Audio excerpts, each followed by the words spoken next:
What's up, y'all? So we are on part 2 of my crazy life story. So I pretty much left off with my parents getting married, and shortly after that we moved into the projects. 2 new additions to the family, my knuckleheaded brothers. We're all 4 years apart, but yeah, life was good. At that time I had no complaints. I was just a kid living in the moment. But shortly after, we moved into our first home, and as most people would say, it was a great, exciting moment for all of us, you know, having our own space, our own rooms and everything.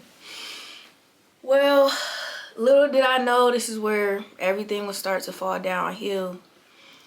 When I turned 11 years old is basically when it all started. My dad was working late nights, and it got to the point where I wasn't really seeing my mom until really late too. So I was 11 years old watching both of my brothers, who at the time were only about kids. They were kids. I was basically a kid taking care of my 2 kid brothers. It's a lot of responsibility for an 11-year-old, but I thought that was normal at that age. This is when I first got my social worker, my mentor, all of these people who were being placed in my life that I thought everybody had. Lo and behold, it was because of the circumstances. Started to cause a lot of disruption in my life. I was not talkative at all in school.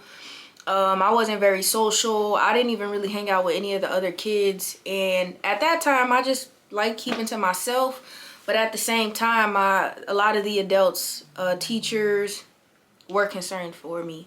There was a point where I think my parents really did want things to work, but based on just what I was seeing, it was getting worse day by day. And it just got to a point where finally my mom just stopped coming home. And y'all know, for a lot of y'all this is probably weird hearing, because in a lot of the dynamics today, like, you hear a lot about single mothers, and this is not to parade and act like my father was this perfect individual, because I'm sure there's a lot I didn't know that he might have been doing. But at the end of the day, he was coming home to us every single day from work. Like, I know he was coming from work because he was a cook. I could still smell all the food on him, everything. Like, at that time in my life was try and help my dad with my brothers so that we could continue to have a roof over our head. Before that, we ended up, you know, losing the house because my dad it was just him, and he was paying the bills, trying to manage, but he was just a cook, you know. So we ended up moving back to the projects, which wasn't too bad because it was only like 2 streets away from our grandma.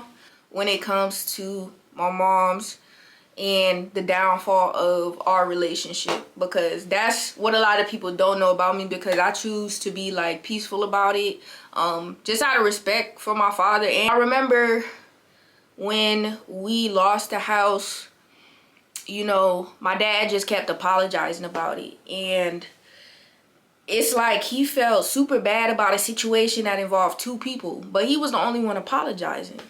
And I remember going to church. My dad was big in his faith, so we always went to church on Sundays. He would take us, regardless of whatever, we was going to church. And this was the first time I had ever seen my dad cry. And I think it was because he was overwhelmed, like taking care of 3 kids basically on his own, trying to figure out how he gonna pay bills, get us clothes.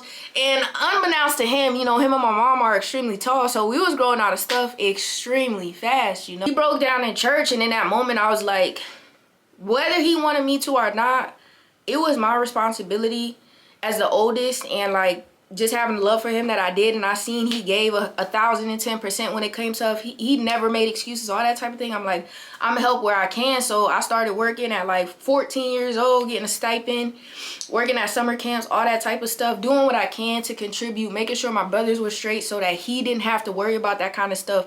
Now, is that my responsibility? No. Did he put all of that on me? No. But that was my pops. We was in it together. I mean, he been in my life since I was born, type of thing, right? All I can say is that this story is gonna have 1,000 parts on, and my mentor and social worker were trying to do their best. Addiction does run in my family. Either way, there's more to this story. I'm gonna get into the weeds of a lot of things, but yeah.